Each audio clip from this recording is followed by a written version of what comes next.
আউযু বিল্লাহি মিনাশ শাইতানির রাজিম বিসমিল্লাহির রহমানির রহিম। আজকে আমরা জানব মুয়ান্নাসের ফকার সম্পর্কে। মুয়ান্নাস কি দু কিসমি है। মুয়ান্নাস হচ্ছে দুই প্রকার, হাকিকি ও লফজি। হাকিকি এবং লফজি।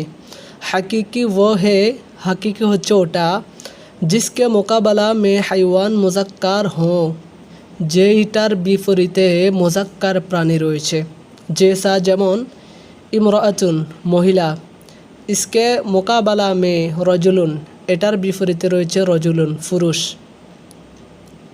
ইমরাআতুন এটা হচ্ছে মুয়ান্নাস এবং এটার বিপরীতে মুজাক্কার রয়েছে রজুলুন পুরুষ।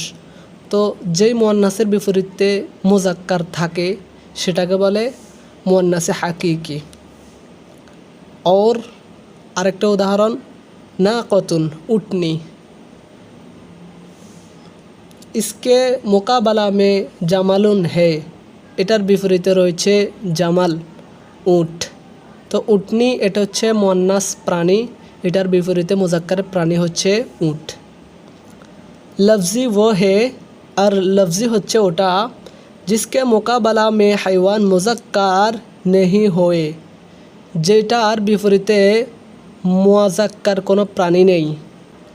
জেসা যেমন যুলমাতুন অন্ধকার, অন্ধকার এটা হচ্ছে মুয়ান্নাস, এটার বিপরীতে মুজাক্কার, অন্ধকারে মুজাক্কার নেই। কুওয়াতুন শক্তি, এটার বিপরীতে কোনো মুজাক্কার নেই, সেই জন্য এটা হচ্ছে মুয়ান্নাসের লফজি। যে মুয়ান্নাসের বিপরীতে মুজাক্কার রয়েছে ওটাকে বলে মুয়ান্নাসে হাকিকি, আর যে মুয়ান্নাসের বিপরীতে মুজাক্কার নেই সেটাকে বলে মুয়ান্নাসে লফজি।